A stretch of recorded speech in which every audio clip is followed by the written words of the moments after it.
thank you everybody for coming tonight. I know some of you are familiar with our Twitter care chat and how that operates.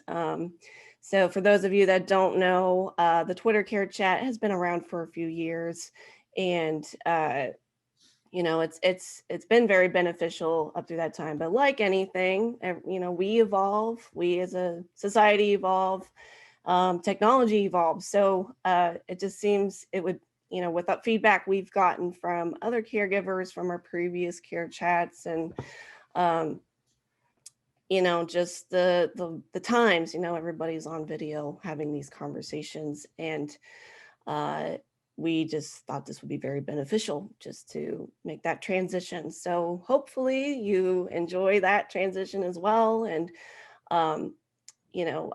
we are open to feedback. We're going to send out a survey at the end of our chat.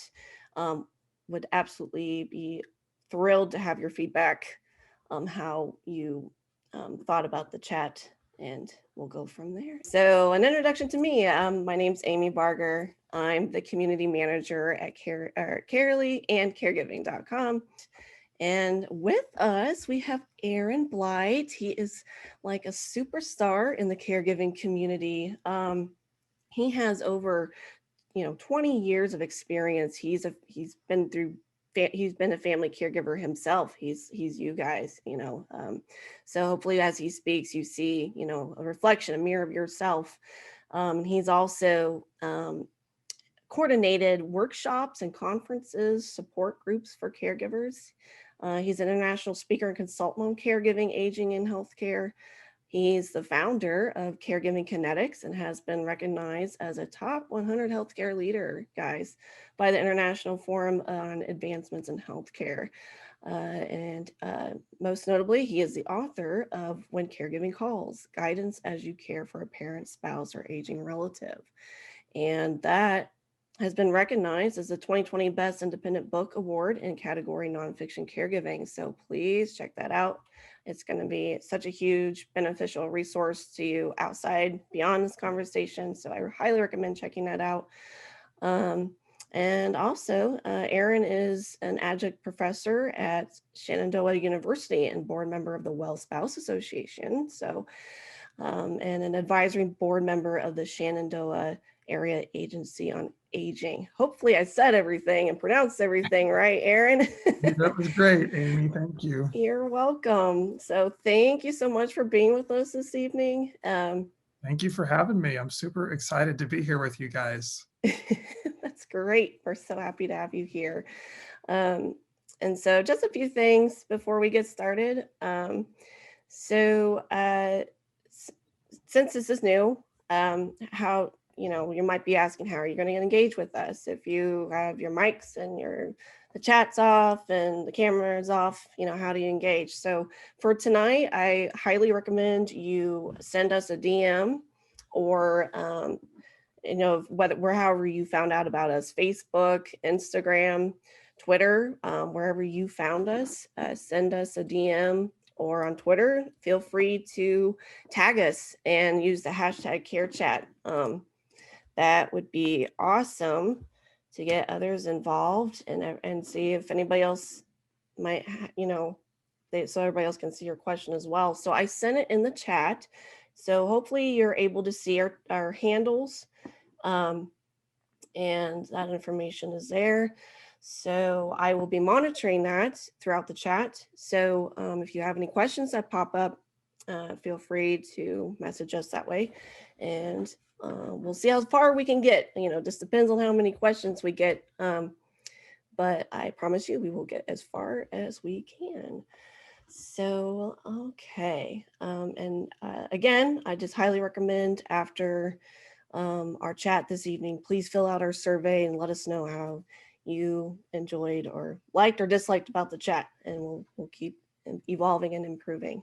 So first off, before we get started, a few little things that we wanted to make an announcement about. So I'm going to share my screen. This is going to take a few minutes. We just think these are some things that you would love to know. So let's see. In the know. I'm calling us in the know. So what's going on with Aaron and caregiving.com, right? So let's start off with Aaron. Aaron, what do you got going on at Destination Caregiving? Well, I'm really excited to share this with you guys. This is a brand new project that I've been working on with Zachary White and Donna Thompson and Amanda LaRose. And it is called the Caregiver Transformation Retreat.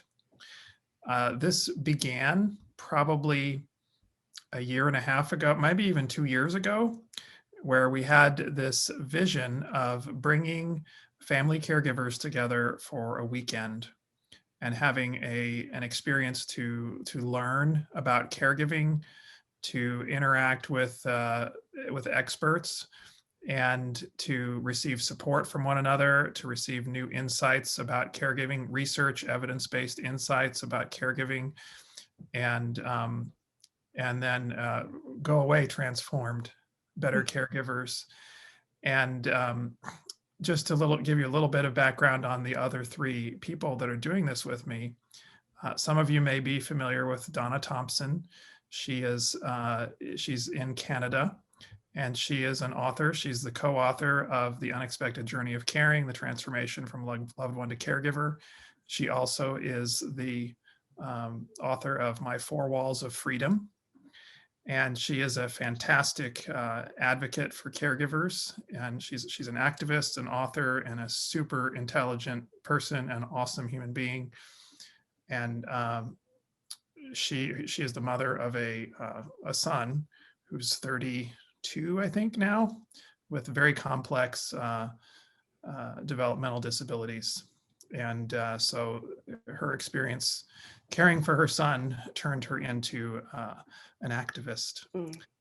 Zachary White is her co-author for this book, The Unexpected Journey of Caring. He's also a professor at Queen's University in North Carolina. Also had been a family caregiver for a grandparent. And again, just stellar human being, super smart, super articulate, and very compassionate and understanding of the needs of caregivers.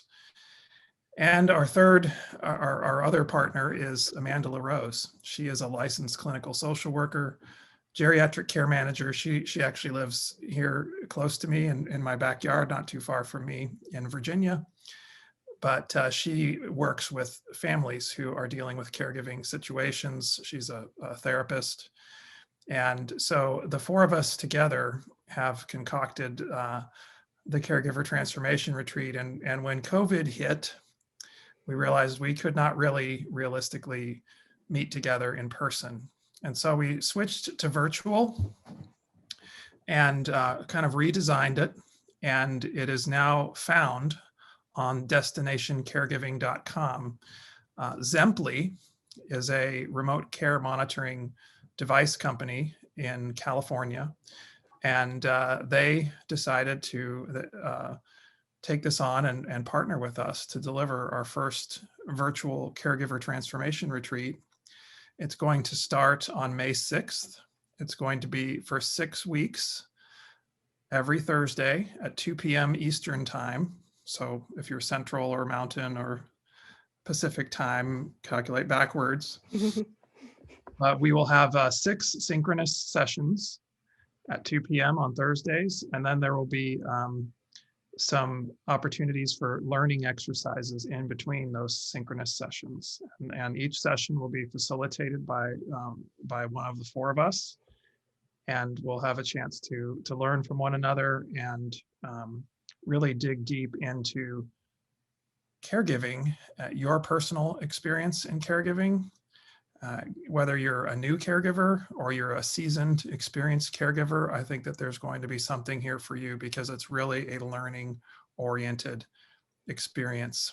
And at the end of it, you'll have joined a community. You'll be in our first inaugural group of the Virtual Caregiver Transformation Retreat. And so we're just very excited to be doing it, and you can sign up for it through the destinationcaregiving.com website. Exciting stuff going on, Aaron. Caregiving.com, we've worked with Donna and Zachary really closely. They're huge supporters and advocates. We know them really well. They're great friends, and thank you for sharing that with everybody. I think that's going to be huge benefit to others. So we recommend everybody check that out. And if you need to reference things in this PowerPoint, we're going to share it in the chat as well. And you can go to the links. There's clickable links, and go to Destination Caregiving and sign up that way. So don't worry, you don't have to write anything down. So we got that taken care of for you. So one more thing you had, Aaron. Yes. So When Caregiving Calls is my book that was released in October, and it has been made into an audiobook. I did not know if I was going to read this book myself for the audiobook. I thought that I would get a professional narrator. And so I got an audition from this professional narrator, and his voice was amazing. He was just like velvet. I was like, oh my gosh, he's so dreamlike. But then it was like, well, that's not my voice. And I thought, caregivers, they're real people, and they want a real person talking to them, not a television commercial sounding voice. And so I ended up recording this in my own voice. And I'd never done anything like that before, but it is going to be available in audiobook format. And I've learned a lot about audiobooks. There are some people that maybe aren't readers, but they're listeners. They love audiobooks. And so I'm just excited to have this out in a new format. Audible takes a little bit longer. I think the Audible version will be out in maybe by the end of April. But you can actually download it now on Google Play, on Scribd, and eStories. So those are the three that I know have it right now. Awesome. That's exciting. Yeah, I remember you telling me that story when we were planning the chat, and I think that was an excellent direction, and that makes total sense, using your voice, and I like hearing your voice. So yeah, and yeah, so excellent. Yep. Yeah, thanks for sharing that too, Aaron. And we'll go ahead and move on to one more thing from caregiving. Okay. So with caregiving.com, we are doing monthly surveys, and we are doing this just to better understand our caregiving community, meet you where you're at right now, and give you the resources that are important to you right now. So to do that, we got to hear from you. So we have a brief survey. It's 5 minutes, 5 minutes, 5 questions. I would say a minute per question. There's only 5 questions, and particularly about your financial situation. That's a really important time to having that discussion right now, especially with the pandemic and how that has impacted caregivers financially on top of just their caregiving work. So we want to understand just how much, what are you going through right now? So it's anonymous, it's quick, and yeah, would be very grateful to have your feedback and learn about that. And I mentioned about our survey for the Zoom at the end, so I won't go there again. So we'll just go ahead and move on, right? Let's just get to it. Okay. Sorry, you're probably all hearing my mouse scraping about. So I promise that's going to stop here soon. Yes, so I wanted to share the PowerPoint with you all in the chat just right now, so you have it. Okay.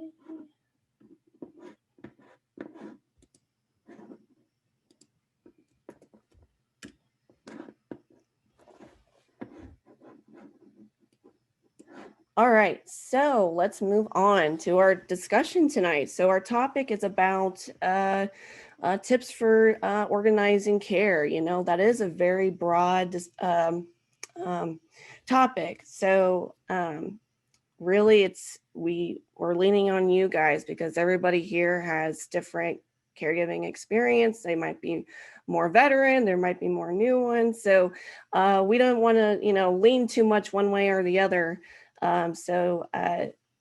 We asked you guys on social media, what did you want to learn more about with organizing care for your loved one and yourself? I mean, both are important. So we're going to discuss both. So on Twitter, when we asked the question, what do you want to learn about tonight?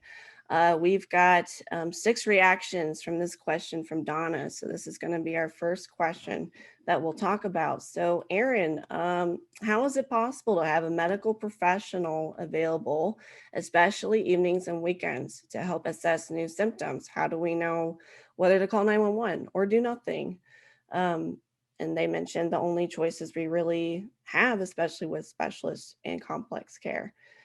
She needs an assessment partner, a medical professional. So Aaron, what would you say to Donna? We'll leave it to Donna to start off with the most challenging question of the bunch.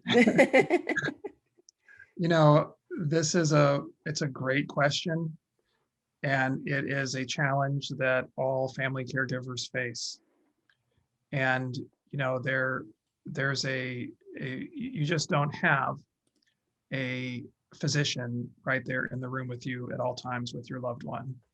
Right. That's just the Right. reality of the situation. If you're a family caregiver, as I was when my mother-in-law became ill with cancer, you don't necessarily know what to look for.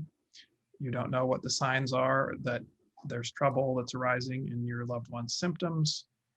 And so it can be very distressing to have that on the forefront of your mind all of the time, and you see a change in their condition, and you're just wondering, especially in a situation like Donna's where there are complex care needs and it could literally be a life or death situation.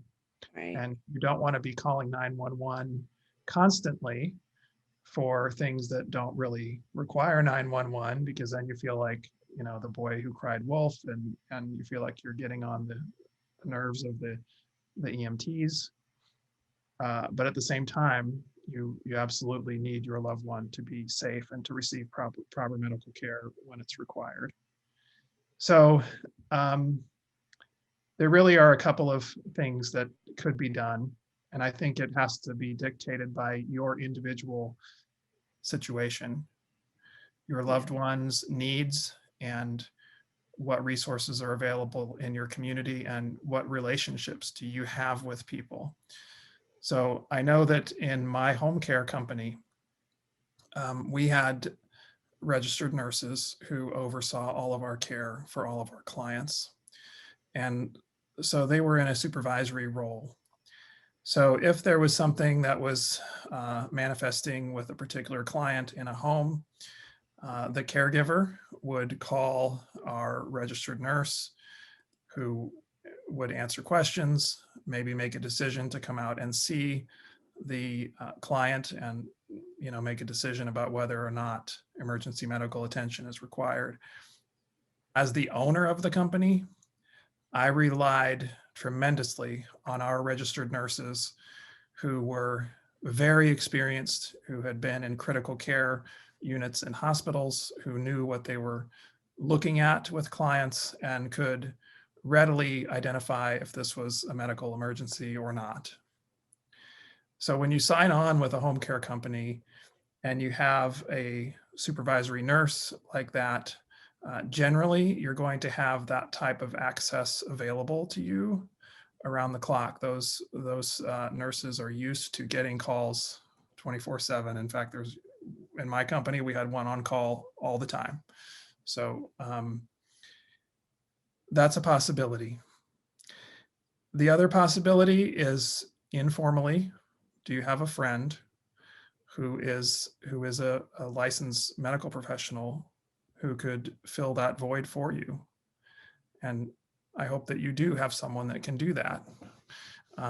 If they're a true friend, they would absolutely unequivocally answer your call and listen to what's going on, or maybe even you show them, your cell phone and hold them up to observe something that a physical thing, maybe a wound, for example. You've got wound care and it looks like it's getting infected and you don't know what to do. Anything like that. If your friend who's a medical professional is willing to just spend a few minutes to answer your questions and be on call for you, that could be a lifesaver. But it's something that it's a difficult situation to be in. And as a family caregiver, you just have to learn how to do this. And there's not a, well, I'll stop there, Amy.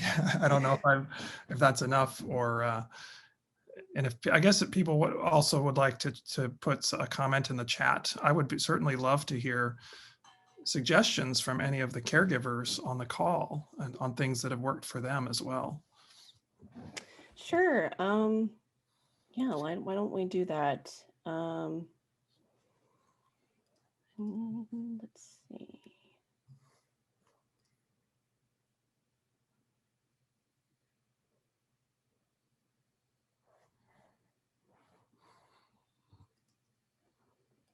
Okay, I opened up the chat room. I think I'm not too paranoid. I'm not feeling too paranoid anymore. I trust that we've got some legitimate caregivers and here in the discussion. So I've opened up the chat. Oh,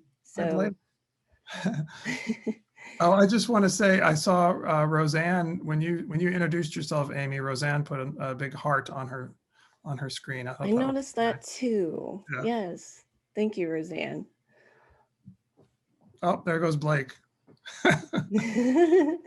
Thanks, Blake. Is there anyone else that has anything, any questions or anything to add to what Aaron was mentioning?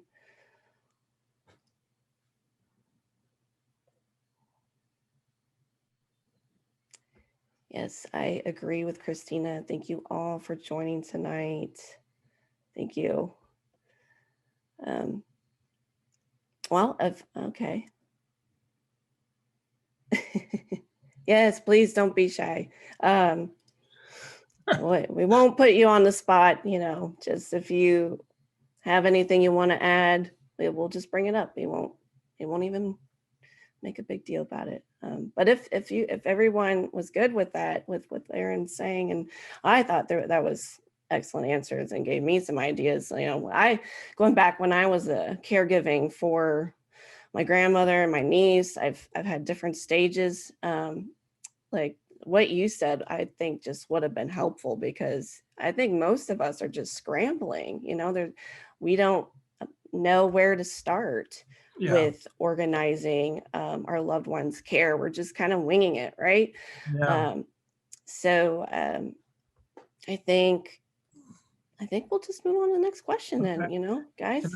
Can I maybe offer something, Amy, just as before we move into the next specific question, just on that point that you just made?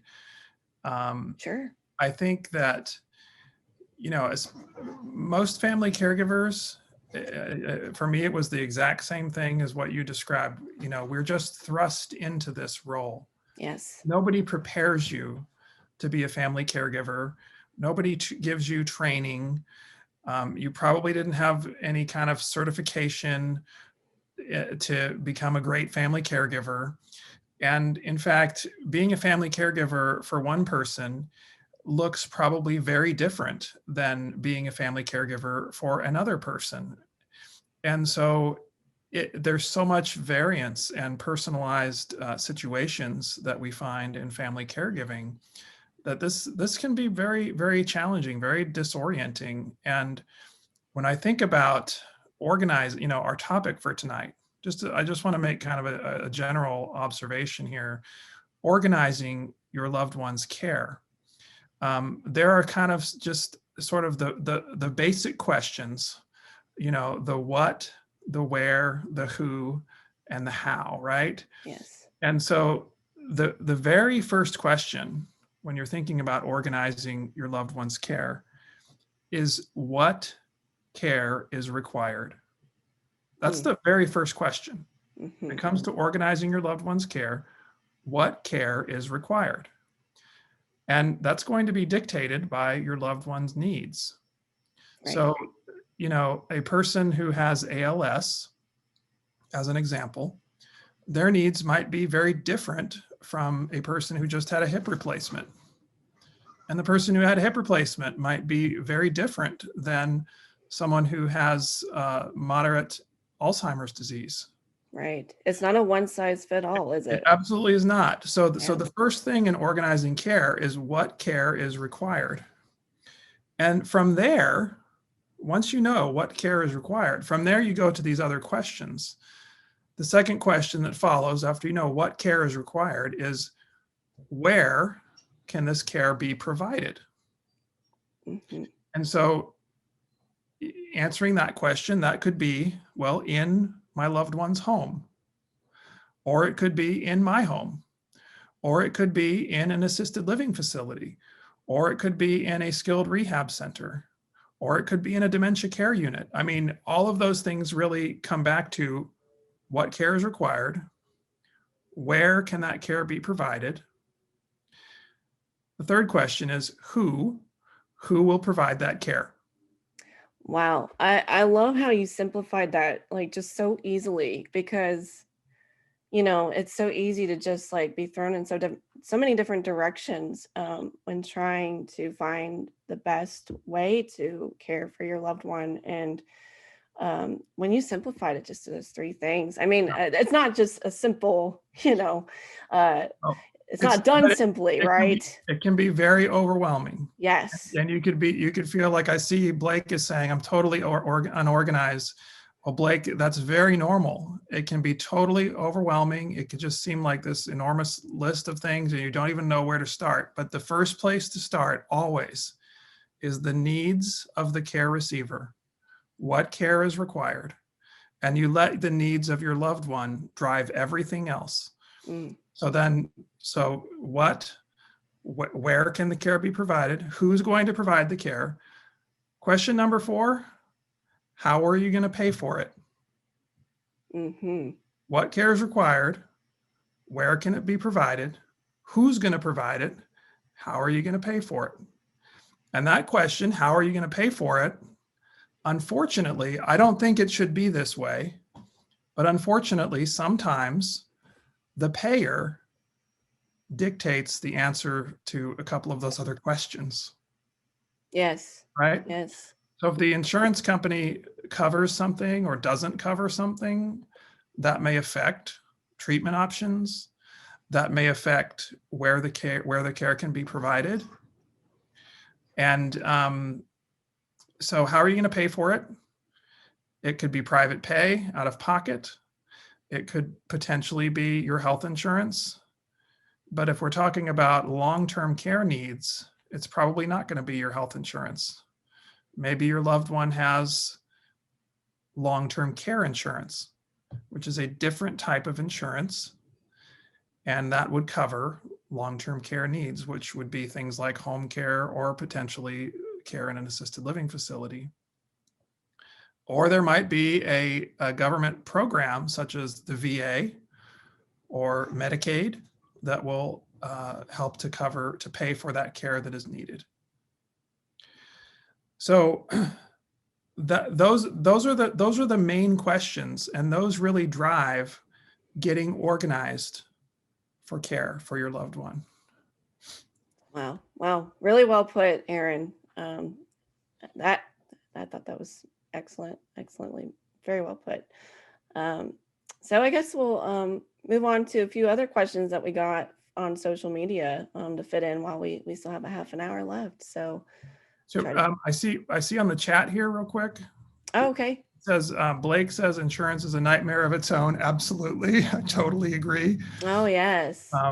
Christina, this was something I was going to ask. My father had Parkinson's disease.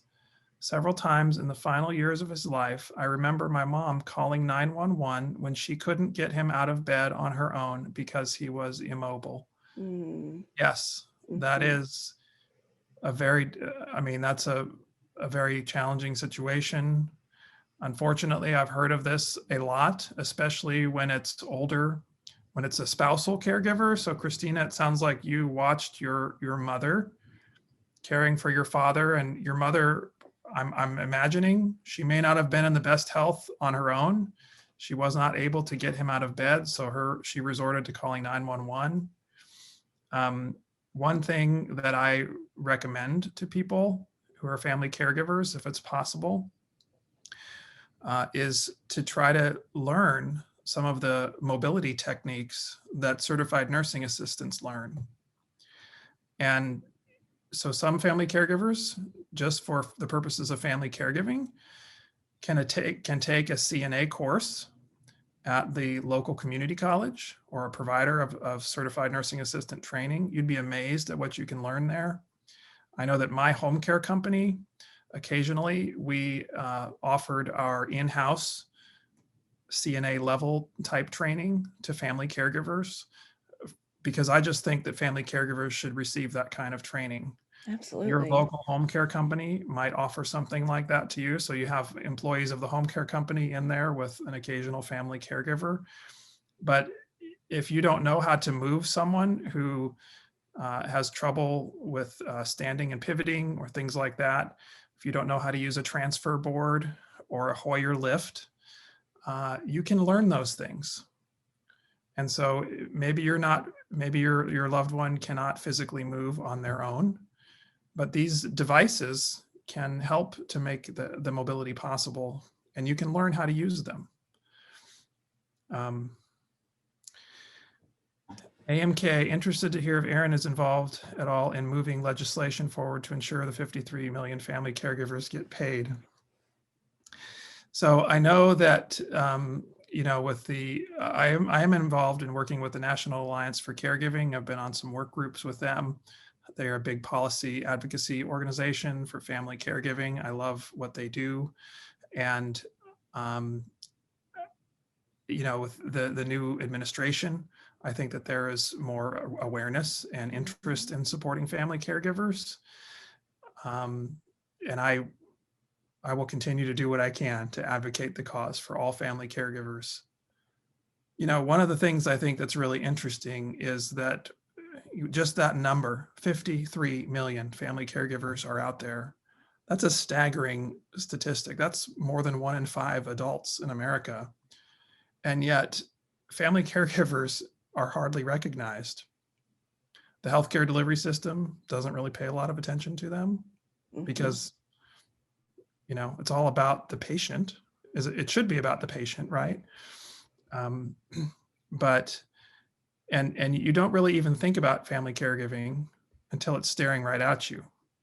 So even though caregiving is everywhere out there, you don't think about it until it affects you and your situation, and then it's profound. And then your eyes are open, and it's like Amy, who joins caregiving.com after being a family caregiver, or me changing the course of my career after being a family caregiver. Right. It's a life-altering experience.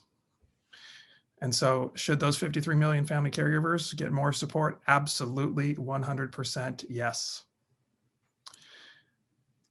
Absolutely agree. And something else on caregiving.com, another way, Aaron, if you want to push this forward too and support us here, we have the caregiver salary calculator. And when you fill out, it's basically a form that you fill out about, your caregiving expenses. What are you paying for out of pocket? What is that money that's not getting accounted for?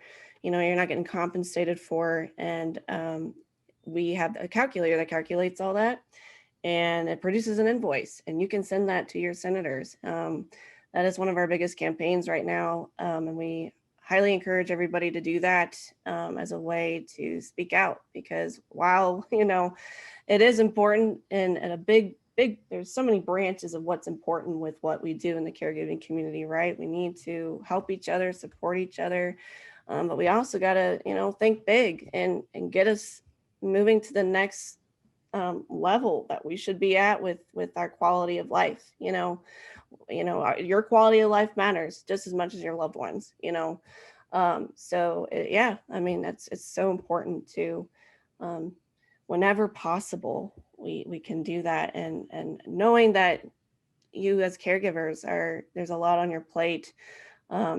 that can be difficult. So really, all you should be worried about is speaking out, speaking your truth, share your stories, continue to do that. It's going to keep making an impact. The more voices that are out there that are talking about, the strain that they're going through, the more we can, shake the tree a little bit and make ripple effects and get some change going. So that's, of course, very important.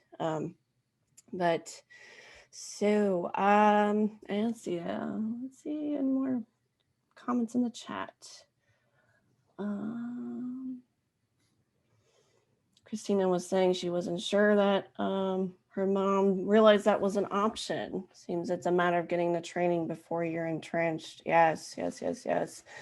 Yeah, how do we do that? We gotta, and then like you were saying, Aaron, it's like the chicken before the egg. It's like, you don't know it until you're the caregiver, right? And that's why we're in this situation where we try our best to just educate what you can do. Well, and I would even just say this, that getting the training before you're entrenched is wonderful.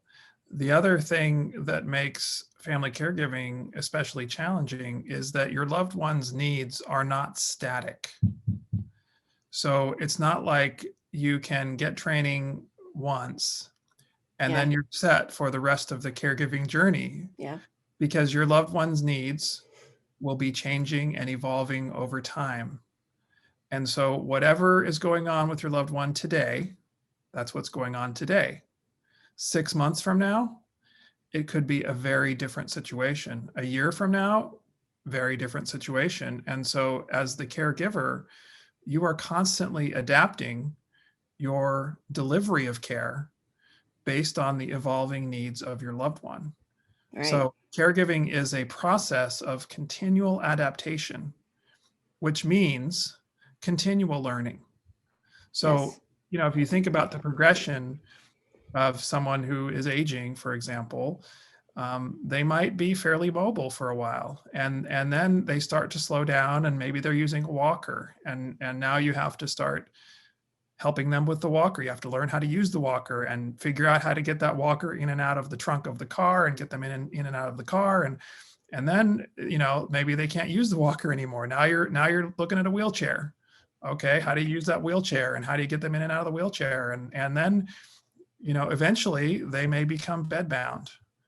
And so none of that previous equipment works.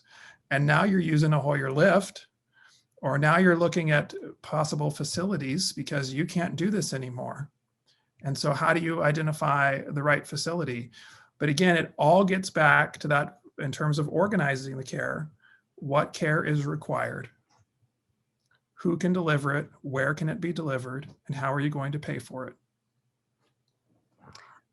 Well, yeah, that's such an excellent point. I mean, it's just like anything else in life, right? We things change and evolve, and we got to keep learning through those stages, right? Our loved ones go through different stages of where they're at with their health, right? So that's also another hurdle we try to go over and leap over, is just how do you keep up?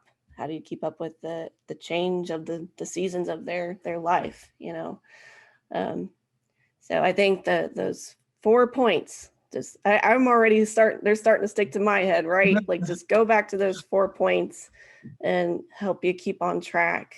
And Keisha, glad to hear that you agree. She's like, that's true. That's great feedback for us. I see Blake. Blake says, Aaron, do you know of or recommend any apps for organization? I know Things is a good app. I was curious if you know of any other things like that. Well, one resource that I wanted to share with you guys today, it's not an app, Blake, but it's a book. And this book is called How to Care for Aging Parents, a one-stop resource for all your medical, financial, housing, and emotional issues. So at the back of my book, When Caregiving Calls, I recommend 10 additional books to the reader. This is one of those books. And when my wife, we have 4 children, And when my wife was pregnant with our first, she got this book called What to Expect When You're Expecting. Has anybody here heard of that book? Sounds familiar. It was really popular back when we were having children, and she got the updated version of it, over and over again with each pregnancy. And then there was What to Expect in the Toddler years. And to me, this book is kind of like that. This is like an encyclopedia. It's a resource. It's really thick. I mean, it's almost 700 pages. But when I think about organizing care, this is a great place to start, because you can just say, okay, what's going on with my loved one? What does Virginia Morris have to say about it? This is a great place to start, because there's so many things in this book that touch upon organizing care for your loved one. And I'll just read you the chapters real quick. First things first, your parent and you, caring for the caregiver. There was a question about self-care. The inner circle, a healthier body, a happier soul, tips for daily living, getting help, paid help at home, prescriptions, the body imperfect, mind, the matters of the mind in the hospital, paying the way, avoiding fraud, paying for healthcare, legal issues, moving out, moving in, housing options, a good nursing home, making the move work, the aging brain, living with dementia, managing day to day. And then there's a whole section on end of life, nearing the end, the aftermath, grief. And so it's a great little resource for people, I think. Wow. Yeah, that sounds like it covers a lot. That's great. That's awesome. Thanks for sharing that, Aaron. Okay. AMK says she found a caregiver notebook from springwell.com. It's a dynamic fill-in guide that you can change as you go and put into a binder. Sounds excellent. Wow. That's great. That's excellent. Yeah, we have a contributor on our website too, as well as his name's Matt Perrin. He is a beloved colleague with us as well at Caregiving, and he's a caregiver, simultaneously. And he and his wife have put together an article of putting together a caregiver binder. So it's been really helpful for people there too. So there is something to having a binder and organizing that way. I think that's been really helpful for a lot of caregivers as well. So in that binder, if you document all of your loved one's care-related needs, for example, prescriptions, the current prescription list, all of the medical professionals, all the doctors that are associated with your loved one, any kind of care plan or treatment that they've been given from a therapist or in a home care provider or any of those types of things. If there's a do not resuscitate order, things like that, you can put all of that in that binder. And it's a great, easy way to access information when you need it. And if, for example, there's a 911 call and you need to get your loved one to the hospital immediately, you can just give that binder to the EMTs. That's all in there. And so that can be a great, a life-saving resource for them when they're treating your loved one. Wonderful, wonderful. And we have from Arlen, I think that's Jerry. Let's see. She said, I wrote a book called My Mother Has Alzheimer's and My Dog Has Tapeworms, a caregiver's tale to shed some humor on a difficult situation. That sounds like. I'm sorry. No, that wasn't Jerry. Sorry. It's another Lynn. Yep, we have two Lyns, Jerry Lynn and Arlen. That's great. There's all, that's typically how it happens, right? You're caregiving for your loved one, and then there's all these little other caregiving things that you might not identify as caregiving, right? Your pet, taking care of yourself, you're caregiving yourself, you're taking care of, all these other things around you that you might not even recognize. So that sounds great. We'll have to check out that book. So love the feedback, Blake. Thank you, Keisha. That's awesome. Well, you guys can skip the survey. Glad you're liking it so far. Kidding.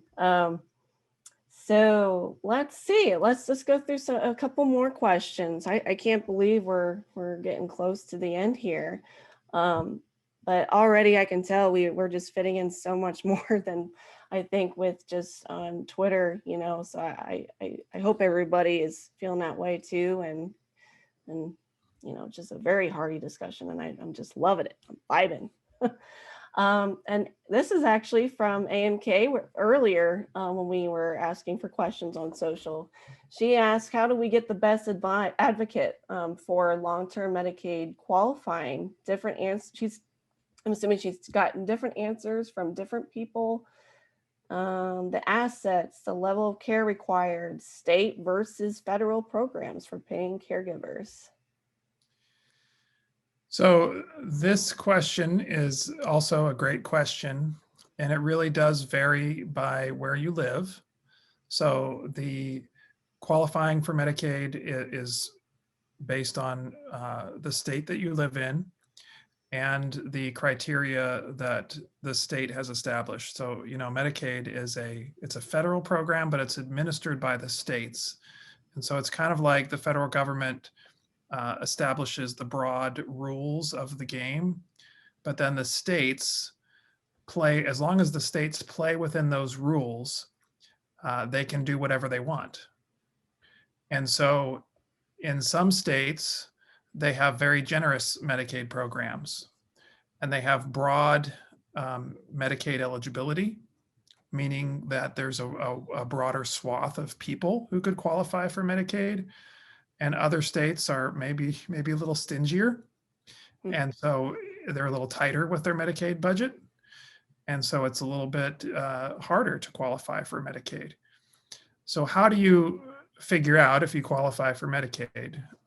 The answer really is to go to your local social services office in the county where you are. And the county has Medicaid eligibility workers who will get the information about your loved one or about you, as the case may be, and determine based on all of the information that you provide, whether or not your loved one would qualify for Medicaid. So that's how you do it. It's really, and those parameters, there's really not a lot of wiggle room. It's, according to the state law, you either qualify or you don't. Right. Now, there are some attorneys who will advise you or advise your loved one in a transfer of assets process. And so there are legal mechanisms that can be done for let's say it's a parent and an adult child caregiver. If the parent has a certain level of assets, and there is a process for transferring those assets and spending down, it's called the Medicaid spending down to become Medicaid eligible. But that is something where if you want to explore that, you need an attorney for that. Because that's there's something also called the Medicaid clawback provision. And if you don't do that properly and your loved one starts claiming Medicaid inappropriately, then it's discovered that they never should have been eligible for Medicaid in the first place, then your loved one will receive a huge bill to repay all of the Medicaid money that was spent on your loved one's care when they didn't actually qualify legitimately.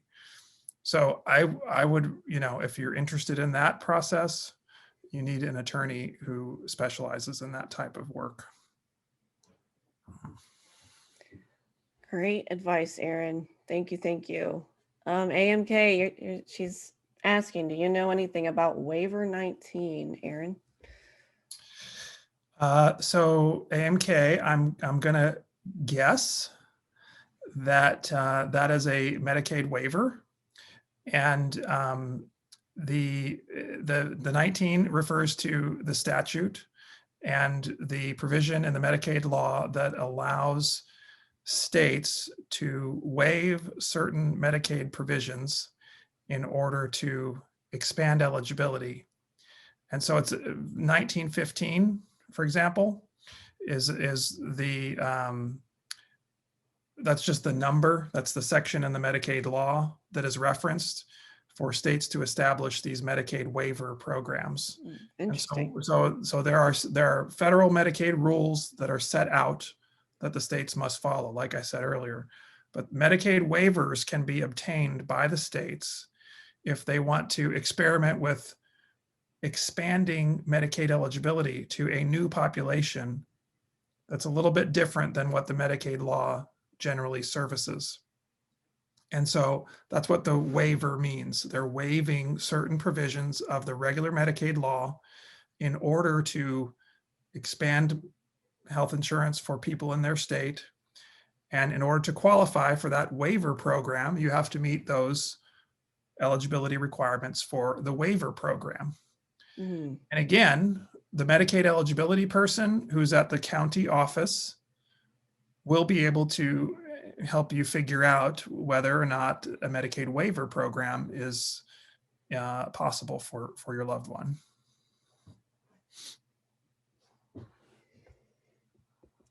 AMK says, thank you. Very confusing, even with the help of attorneys. Yes, Aaron, you are really great at explaining this stuff. Wow. You bring Well, so much value to the I was a conversation. federal Medicaid person before I ever, I mean, this is where I was when my mother-in-law got sick with cancer. I was actually in the federal Medicaid program. Oh, wow. So this was my world a long time ago. Wow. You have touched almost every area, you know, and caregiving. So that's incredible. I know we have 5 minutes left. We have a really great question that I think we could fit in just quickly. I think it's just so good. And this is from Chris on Twitter. When organizing care for my loved one, when, where, how should I include scheduled self-care for me, the caregiver? I mean, that is, you know, a challenge we hear a lot. So what's your take, Aaron? So, so Christopher, actually in my book, When Caregiving Calls, I wrote about 6 different time management strategies. And these are ways that you can carve out time or manage your time more effectively, because caregiving can have a way of just taking over your life and taking over all of your time. And so let me just quickly tell you what those 6 time management strategies are. I need the book to remember them all. Allocation. Making time for caregiving, just choosing that you're going to make time for caregiving, allocating time in your schedule for it. That's powerful, I think. Just saying, hey, I'm going to make time for me. Just declaring that, right? Yeah. Number 2 is timing. So choosing the timing that works best for you to perform care. So for example, if your loved one needs to go to the doctor, needs to schedule a doctor's appointment, don't let your loved one schedule that.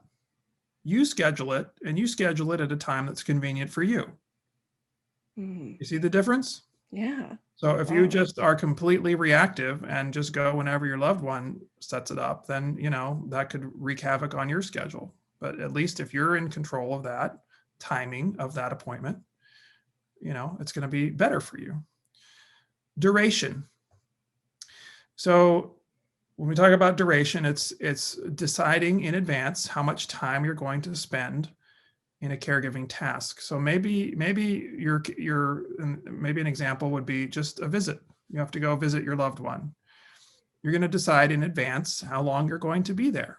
And no matter how chatty your loved one is, when you arrive, say, Mom, I love seeing you. I'm here to see you today. I got to leave at this time. Just so you know, I have to get out at this time. Okay, so you're not trapped there. Frequency. Evaluate how frequently you have to do certain care-related tasks. Now, a good example of this is pharmacy and medication refills. Do you go through 6 different times to get 6 different medication refills in a month for your loved one? Could you reduce those 6 different visits to the pharmacy to just once a month? Wow. Just Sequence. Sequence is another thing. What order, what sequence of time during the day makes sense for you to do your caregiving tasks? So don't necessarily let your loved one dictate the schedule. For your schedule, when can you do it? So now if you sort of combine, you think about all of these different things, you're now approaching caregiving a little bit more proactively. You're taking caregiving by its nature is reactive, but there are things that you can control to be more proactive and more control of your time. And by doing some of those things, you can free up time for you to do the 6th strategy, which is take time. And this gets back to that same thing of allocation, but you need to allocate time for yourself to do self-care. And I think self-care is a bit cliche now. It sounds a little bit trite, it's like, oh, take care of yourself, of course. But it's so important because you have to add fuel to your tank so that you have the energy that you need to continue in the caregiver role for the long haul. You can't just give and give and give and give and give and give and give. You have to receive sometimes. And so that decision to allocate time for yourself and deciding what you're going to do with that time, that's up to you. What will recharge your batteries? What will fuel your tank? But that's critical for you to continue over the long haul. Wow. That's one of the best advices that I've heard for self-care. And Aaron, amazing. Thank you so much for joining us tonight. Just myself, just learned so much from you, and I hope that's the same for everybody else here. So just wrapping up, in case anybody joined late, I sent the PowerPoint once more in the chat. Please click that and save it in your browser, and fill out our survey from tonight's care chat. Please let us know how you thought this went. As I said, this is our first time doing this, and we want to give you the most value of your time at these chats, and take away as much as possible. So thanks everyone for joining. Hope to see you again soon. We have our care chats on the last Sunday of every month. So stay tuned for updates about our next topic and our next guest. And follow our social. We're on Facebook, we're on Twitter, Instagram, LinkedIn. We will have updates there. You can't miss it. And of course, visit caregiving.com. And I think that'll do it for us this evening. Thank you all. Have a great night. Thank you. Thank you all. Bye-bye. Bye.